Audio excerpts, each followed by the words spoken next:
व्यक्तिमत्वानं छत्रपती शिवराय आणि स्वराज्य रक्षक धर्मवीर छत्रपती संभाजीराजे घराघरापर्यंत पोहोचवले ते शिरूर हडपसर लोकसभा मतदारसंघाचे लोकप्रिय खासदार संसद रत्न डॉक्टर अमोलजी कोल्हे बोलतायत. जरा आवाज दे दादा, जोरदार टाळी वाजवा.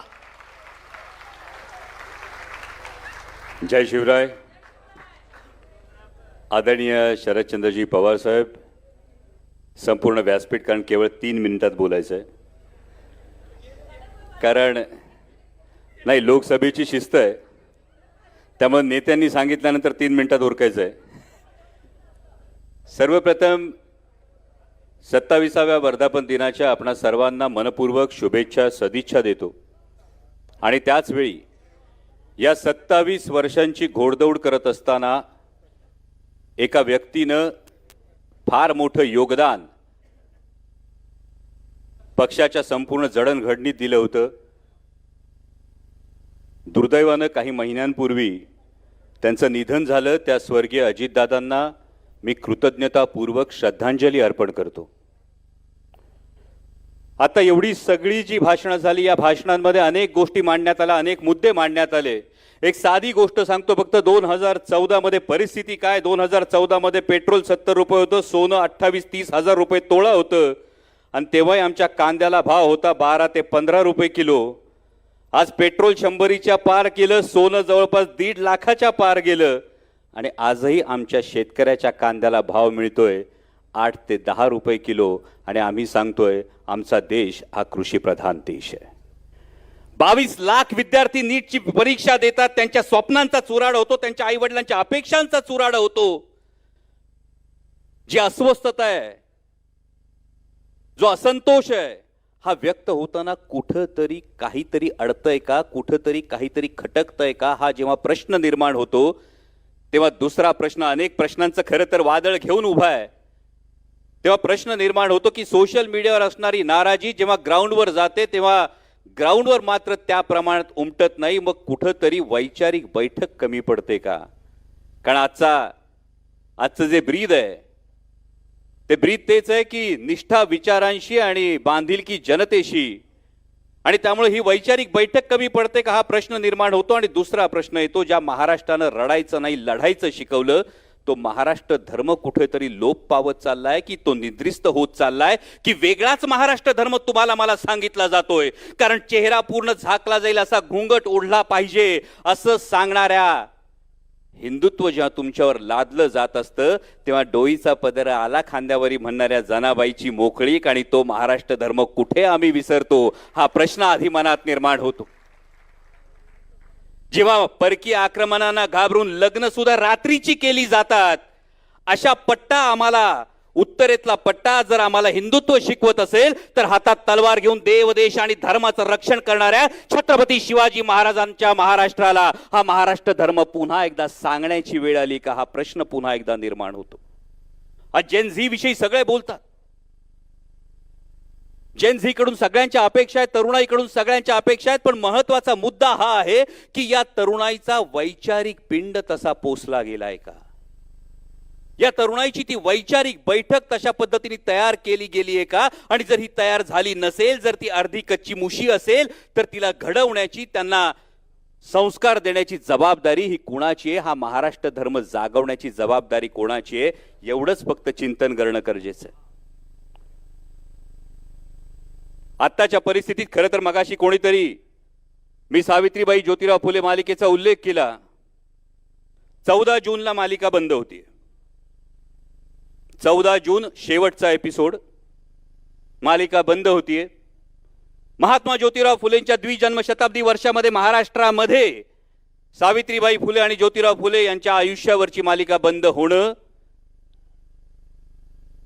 हे कुठल्या महाराष्ट्र धर्माचं, कुठल्या भाग्याचं आणि कुठल्या वैचारिकतेचं लक्षण आहे, याचा प्रत्येकाने अंतर्मुख होऊन विचार करणं गरजेचं आहे. खरं तर अजिबात मालिका हा राजकीय विषय नाही, कारण आदरणीय पवार साहेबांनी मला कधी शब्दानं मालिकेत काय दाखवतो हेही विचारलं नाही आणि काय दाखव हेही कधीही सांगितलं नाही, हे अगदी प्रामाणिकपणे कबूल करतो. पण खंत मात्र त्याच वेळी एका गोष्टीची व्यक्त करतो की 2017 मध्ये जेव्हा राजकारणात आलो नव्हतो तेव्हा चुकीनं केलेल्या नथुरामच्या भूमिकेसाठी बाया सरसावून आत रोखणारे हात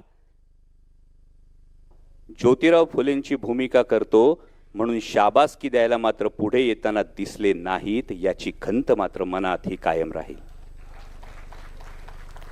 पण त्याच वेळी ही गोष्ट तुम्हाला ठामपणे सांगतो, मी सुरुवातीलाच म्हणालो महाराष्ट्र धर्म हा लढायचं सांगतो, रडायचं नाही.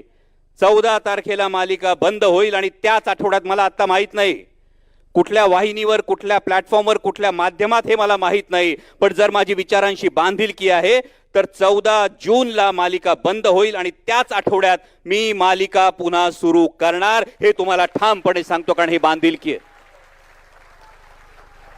मला आता माध्यम माहित नाही, पैसा कसा उभारेल मला काहीच माहित नाही. मला फक्त एवढंच माहिती आहे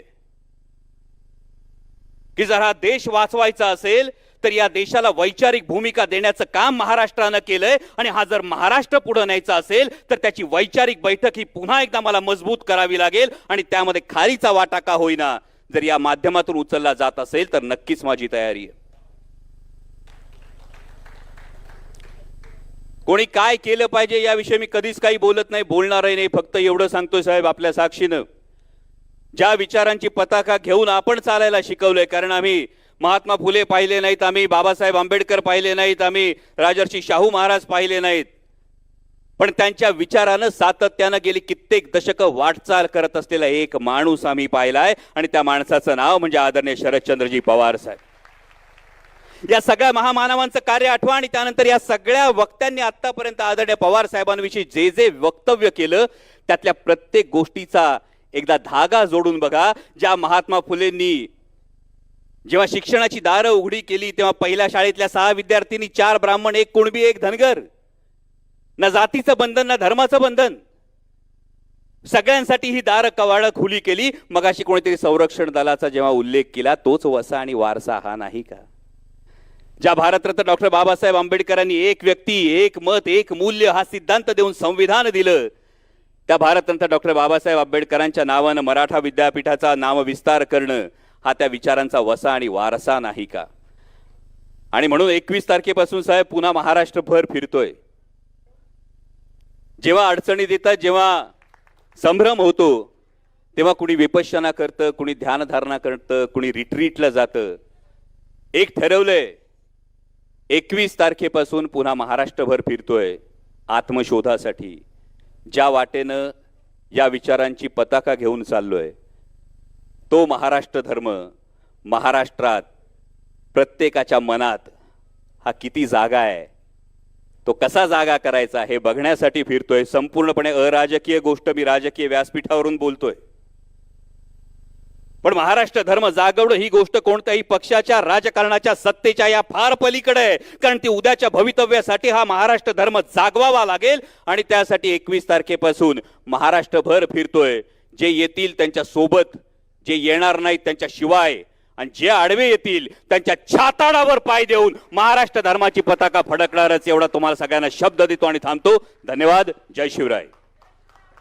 धन्यवाद. नक्कीच महाराष्ट्र धर्माची पताका खांद्यावर घेऊन पांडुरंगाचा आशीर्वाद आपणाला अमोलदादा लाभेल. महाराष्ट्रातील ताज्या बातम्यांसाठी बघत रहा टाइम्स टुडे 18 न्यूज. सोबतच शेअर करा, सबस्क्राईब करा आणि बेल आयकॉन प्रेस करा.